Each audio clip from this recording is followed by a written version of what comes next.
Hey, everybody, and welcome back to Sip and Talk, back for another deep dive. Joe, ready to tickle those brain cells a bit? And what better time to do it than leading up to International Human Rights Day?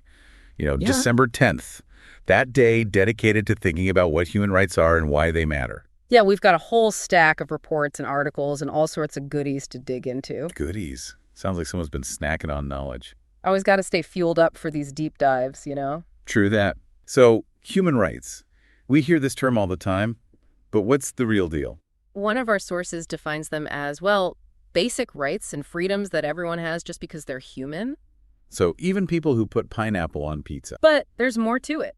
Our sources break it down into two main categories. First up, civil and political rights. Okay, those sound important, but what exactly falls under that umbrella? Think freedom of speech. Being able to speak your mind without fear, the right to a fair trial, freedom of religion, voting rights, all that good stuff. So basically, stuff that lets us live freely and have a say in how things are run. Exactly. And then you've got the second category, economic, social, and cultural rights. Ooh, those sound pretty essential. They are. They're all about ensuring everyone has a decent standard of living. Like what? Give me some examples. Things like the right to education, healthcare, a safe place to live, and access to food and water. Yeah, those are pretty essential. I can't imagine my life without them. Right. And that's kind of the whole point of human rights, to ensure everyone has the opportunity to live a life with dignity no matter who they are or where they're from. Makes sense. But here's the thing. If these rights are supposed to be for everyone, why do we need to protect them? Shouldn't they just be a given? You'd think so, right? But history shows us that if we don't actively protect these rights, they can be taken away. Yeah, that's true. One of the sources mentioned the Holocaust, which was just, well, horrific. Absolutely. Millions of people persecuted and murdered for who they were. Right. It's a reminder that these rights, they're not just some feel-good concept. They're about preventing real harm. And the thing is, these violations aren't just things of the past. They're happening right now, all over the world, even in places we might not expect. Like where? Well, one of the sources brought up the situation in Xinjiang, China. There are accusations of forced labor and detention camps. Yeah, I remember hearing about that. So how does this connect back to human rights? Well, human rights groups are condemning China's actions, saying they're violating the basic rights of the Uyghur people. That makes sense, but I also remember reading that China denies these allegations, claiming these are vocational training centers for combating terrorism. Right. It's a complicated situation with a lot of debate around what's actually going on. Yeah, a lot to unpack. That's why we're doing this deep dive, right? Exactly. We want to look at the complexities, look at different perspectives, and help you form your own opinions. I'm all for that. But all this talk about human rights violations, it's a bit of a downer, you know. Can we lighten the mood a bit? Sure. Want to hear another story about my attempts to order pineapple on pizza? You know I do. Bring on the pizza drama. I swear, it was like I'd insulted his entire family history. But, it got me thinking, who gets to decide what's right or wrong when it comes to food, or even culture, for that matter? And it kind of relates to what we were talking about with human rights. Like, how do we balance personal freedoms with, respecting cultural differences? Exactly. And it's not just pizza toppings, right? One of our sources mentioned that situation in Xinjiang, China. Oh, yeah, with human rights concerns in the Uyghur people. Right. One source went into accusations of forced labor, especially in the cotton industry. A lot of big clothing brands were sourcing their cotton from Xinjiang. Yeah, seriously, so my clothes could be connected to forced labor? It's possible. It caused a huge controversy, with some companies pulling out of Xinjiang and others getting boycotted. Wow, that's heavy. It's crazy how something as simple as a t-shirt can be tied to something so serious. And it's not just clothes. Remember that report about tomato products using tomatoes from Xinjiang? Yeah, that was wild. So my pasta sauce could be linked to human rights issues? This is making me rethink my shopping list. It shows how everything's connected, and how our everyday choices can have these big, unintended consequences. So what can we do? Do we need to become human rights experts before we buy anything? No, it's not about being perfect. It's about awareness. Pay attention to where your stuff comes from. Look for fair trade labels. Do some research on the brands you support. Even small things can make a difference. Okay, I can do that.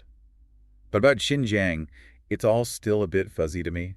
What's the truth? Are those accusations against China real? China totally denies it all. Exactly. They're saying they're vocational training centers to fight terrorism.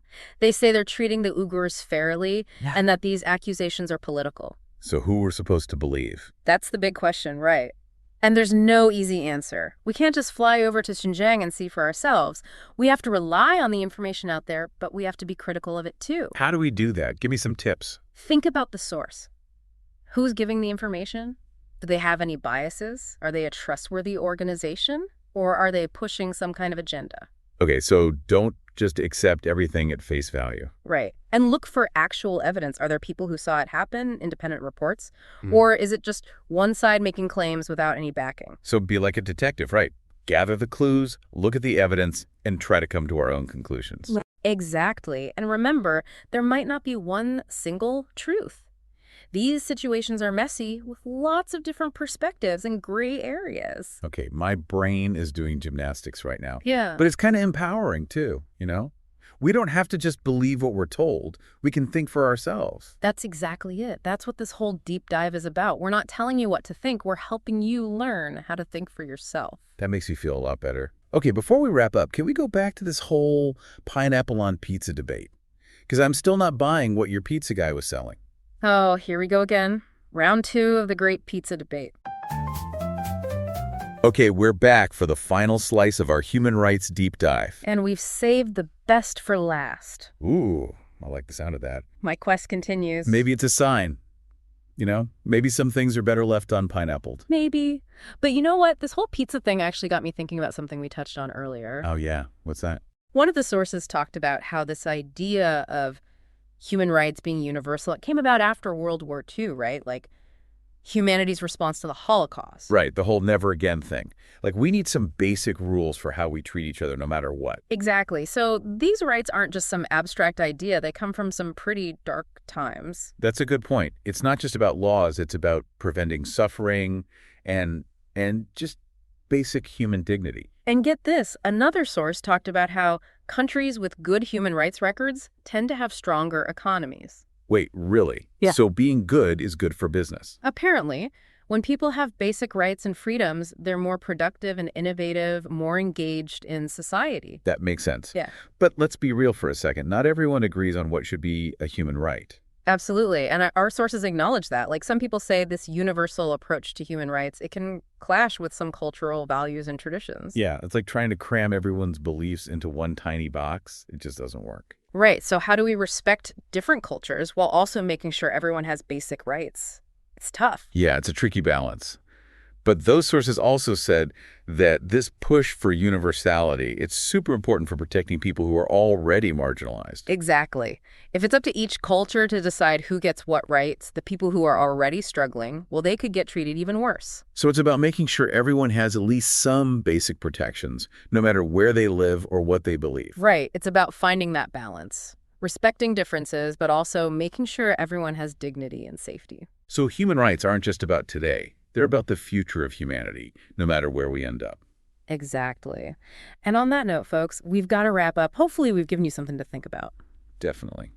To all our awesome listeners out there, keep those brains buzzing, stay curious, and remember, even if you disagree with someone, you can still respect their right to have an opinion, even if it involves pineapple on pizza. Couldn't have said it better myself.